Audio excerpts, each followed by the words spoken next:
Hello. Hello and welcome. How are you doing today?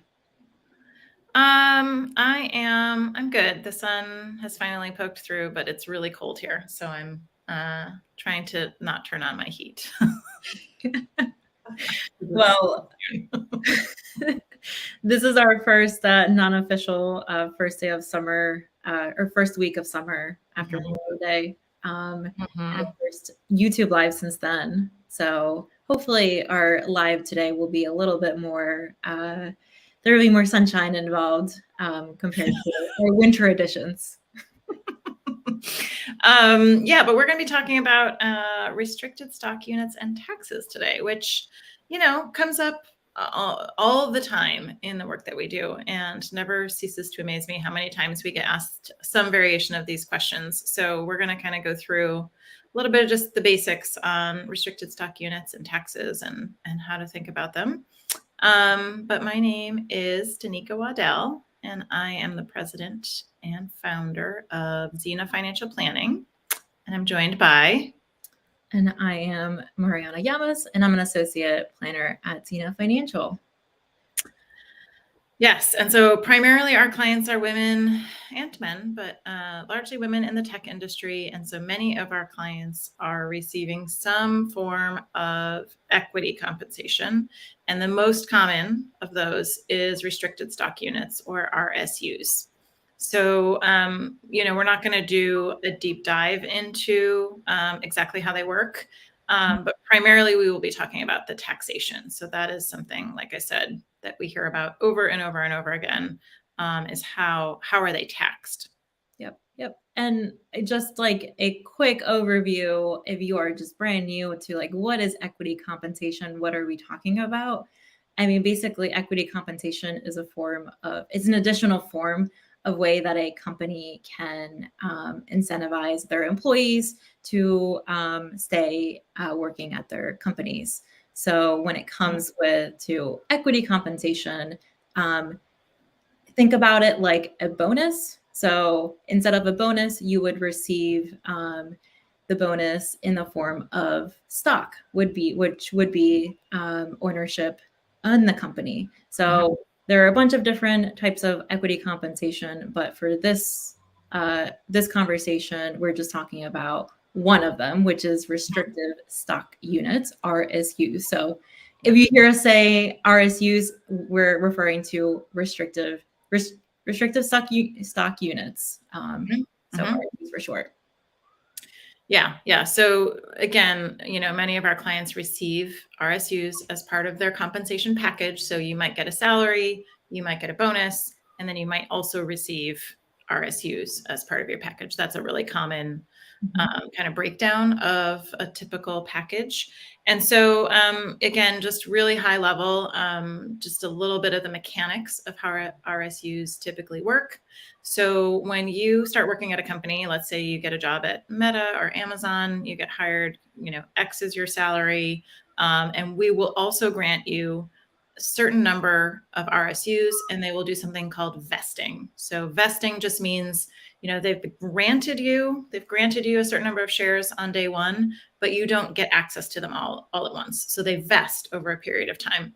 So very often what we'll see is something like, a full year passes before any of them vest, and then they'll vest, proportionally over the remaining 3 or 4 years, something like that. Quarterly is very common, quarterly vesting schedule.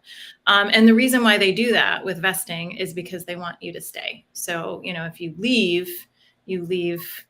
anything that hasn't vested yet, you lose. So a company will often grant RSUs to their employees for a variety of reasons, like we talked about. But one of them is it's an incentive to stay, to get all your shares vested. I also just want to mention real quickly that we're talking about public companies here. So we're talking about companies like Amazon and Meta and Microsoft, where you can, actually go out and buy that stock if you wanted to, and you can also sell it. For private companies, it's a little bit different. There's often, there's more complexity in terms of when things vest and when they're taxed and all that sort of thing. So for today, we're only talking about public companies. And I mentioned sort of the vesting schedule, but I do want to talk specifically about the taxes. So that's kind of the number one question we get is, how are my RSUs taxed? Yes. So at a very high level, again, we're going to go into some of the specifics, but there's definitely some more complexity here. The day that your shares are granted, there's no tax implications. So that might be your date of hire, right? So you're hired on November 1st, you get granted 25,000 shares of stock. There's no tax implications when your shares are granted. But as those shares vest, so some of them vest after a year, or they might start right away, every time shares vest, then they are taxed. So then they become taxable income. So this is a slide that kind of illustrates that. So just over on the left there, as you can see, grant date, the company has granted you a certain number of shares. They will vest over, probably something like 4 years, and there's no taxes due when they are granted. And nothing happens when you are granted, right? Correct. Yeah. From a tax perspective, absolutely nothing has happened yet. As your shares start to vest, they are immediately taxable income. And when I say taxable income, I mean they're going to show up on your W-2. They are fully taxed in terms of federal, state, Social Security, Medicare, all of the above. So just like your paycheck is taxed, that is how RSUs are treated as well, in the sense of, if you have $10,000 worth of stock vesting on a certain date, that $10,000 is going to show up as part of your taxable income. So what happens from the company's perspective is they are required to sell some of your shares and pay federal tax on the day of vest. So if you have $10,000 worth of shares at vest, the company will sell, they're required to sell 22% and pay the federal government that amount of tax. More than likely, you're in a tax bracket that's higher than 22%. So if you work in tech, you're probably in 24, 32, 35% tax bracket, something like that. So they're probably not withholding enough, but they have withheld some. And so you'll get whatever remains. So they'll hold that 22% back, or they'll sell it, basically, pay the federal government that amount in cash, and then you get what remains. So that $7,800 in this example of $10,000 that vested, you get $7,800 of actual stock. So in some sense, you've already paid the taxes, right? As soon as those shares vest and they show up in your account, you've already paid taxes on them. But like I said, there's a good chance you probably haven't paid enough. So oftentimes when people get their very first year in a job where they're getting RSUs vesting, when they do their taxes at the end of the year, they're more than likely going to get a tax bill, right? So if your company is only withholding at 22%, you're probably going to be under withheld for the year based on your RSU vesting.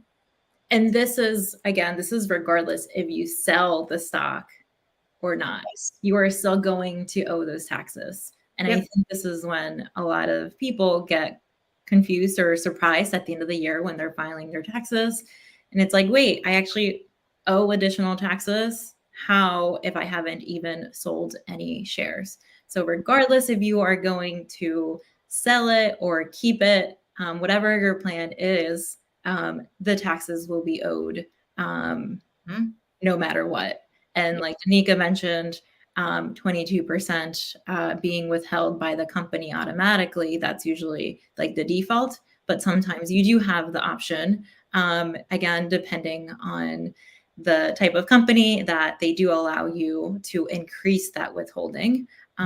That way you don't have to go back in and calculate, okay, how many additional shares do I have to sell to make up the difference? Or how am I going to raise that cash in some other way? Yes, some companies will allow you to change that withholding rate, so you can increase it to, say, 30%. It might still not be enough, but it'd be a lot closer. But some companies, you don't have an option. So, you might be a little bit restricted there.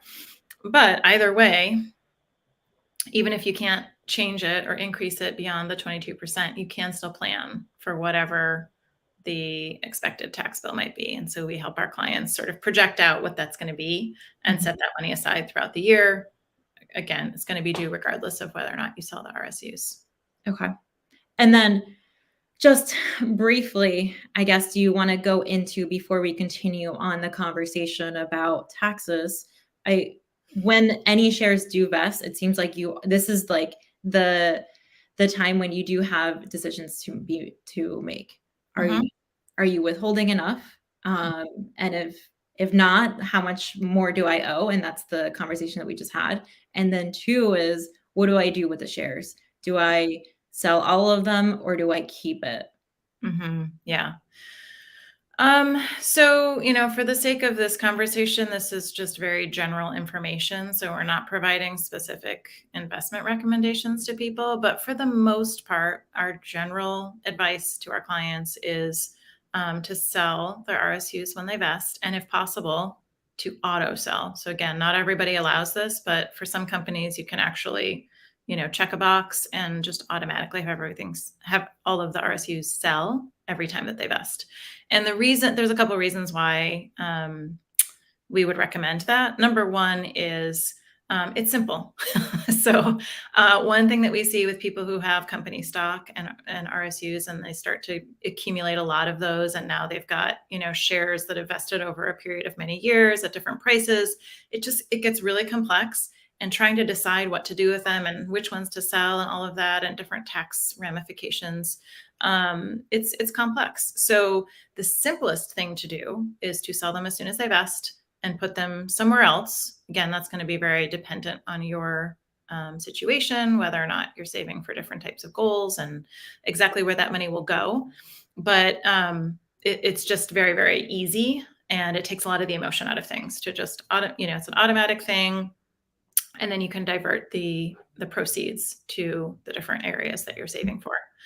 The other primary reason why we typically recommend that is because we often see people who have a lot of their net worth tied up in their company stock. And so the main priority is to diversify out of that. So when you have, we sometimes see people with 70, 80% of their net worth tied up in their company stock, and their employer is also obviously that company. And so they've got a lot of basically eggs in one basket.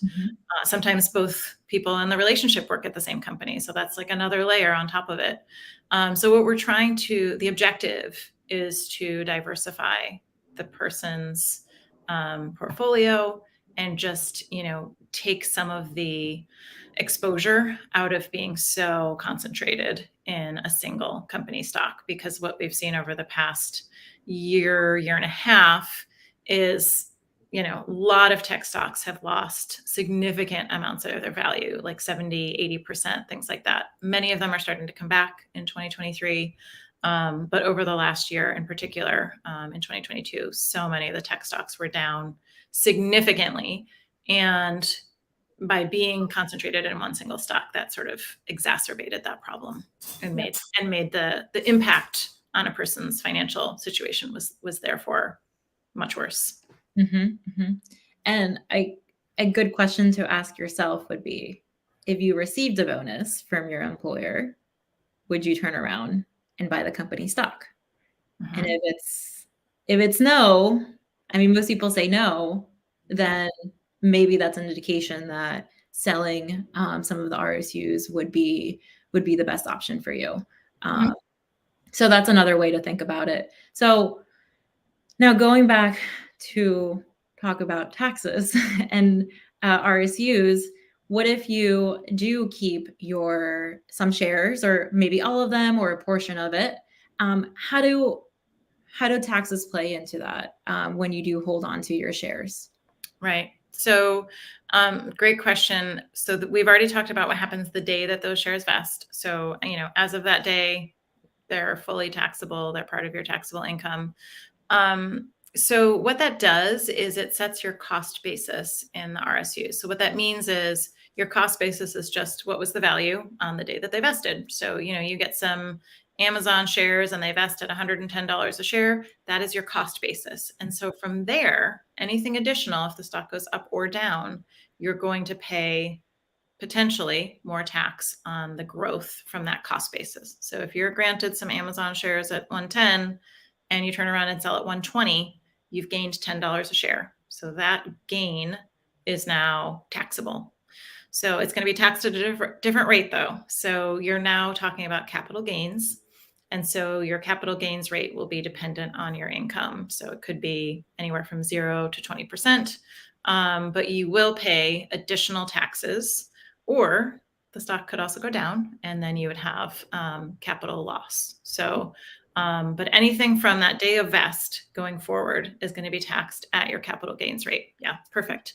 So in this slide, you can see there's a difference between shares that you hold for a year after the vest date or less, and then a year or long. So there's sort of a 12-month cutoff. Anything less than that is considered short-term capital gains. Anything longer than that would be long-term capital gains. And again, the rates are different and will depend on your income level. But if you hold for longer, if you hold for longer than 12 months, long-term capital gains rates are lower than short-term capital gains rates. So there's a potential tax benefit to holding things for more than a year. Gotcha.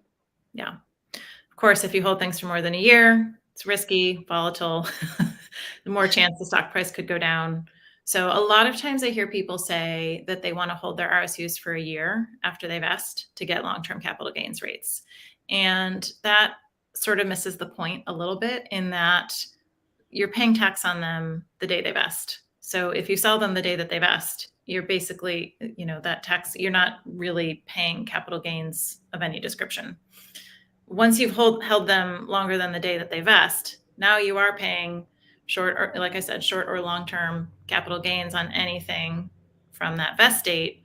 But if you sell the day of vest, they're basically all 100% in your taxable income. So there's really no benefit to waiting that 12 months to get long-term capital gains rates. But if you're going to hold for 6 months, it might make sense to hold for a year and then get that lower long-term capital gains rate. Right. And as you mentioned, I mean, especially with tech stocks, we've experienced that over the year. You don't know how well they're going to perform the next year. So you do expose yourself to more risk if you do hold on to it. Yeah, it's a powerful lesson and a reminder to us when we see, how in particular 2022, how tech stocks performed. Because prior to that, I mean, it was hard for a lot of people to remember that tech stocks didn't always go up. It seemed like for many, many years, certainly the prior 10 or 15 years, tech stocks were just really consistent. They outperformed everything else. It was just kind of like that was your golden ticket. And so a lot of people, I think, were really taken by surprise in 2022 to see maybe for the first time, or maybe be reminded that there is the chance that tech stocks will go down, and sometimes pretty significantly. Oh, yeah. So, yeah. Is there anything else that you see or some misconceptions about the tax implications around RSUs that we haven't covered yet? I think that covers the basics. I mean, there's definitely more complexity. Like I said, if it's a private company, if you earn more than $1 million, that changes things. There are a variety of things that could change the tax treatment based on, again, we talked about some pretty basic kind of entry level tax structure and all of that. But I think for the most part, we covered those things. I think RSUs, in our opinion and our experience, tend to be the most straightforward. Doesn't necessarily mean they're straightforward. I mean, there's still some complexity there. And there's still lots of opportunities for, people to make mistakes or to make a miscalculation in terms of taxes owed or whatever. But I think at a fundamental level, they're relatively straightforward in the world of equity compensation. And hopefully this is an easy way to understand how the taxes work. Yeah, I hope everyone found this helpful. And we do these lives twice a month. So if you have a topic that's on your mind that you would like us to cover, feel free to let us know. Send us a message. And Anything? One other thing, actually. One common, I don't know about misconception, but something to be aware of is, sort of tracking cost basis and reporting from custodians can get, it's not always accurate. So I think it's really helpful to keep track of all that stuff on your own if you can, or work with an accountant or a financial planner who can help you monitor that stuff. But I will say that I've definitely seen more than one mistake on taxes because a 1099 wasn't accurate or something like that, and people weren't paying attention and they ended up being double taxed or something like that. So just be mindful that sometimes the tax forms that you get, there can be errors. Mhm. And it's really important to keep your own records if at all possible. Yep. And if you do want to work with a personal or financial planner, feel free to check us out at tinafp.com. You can book a free consultation there, and we talk about equity comp all day long. Yes. So this is Indeed. right up our alley. Yep. Otherwise, we'll be back in 2 weeks and we'll see you then. Bye. Thanks.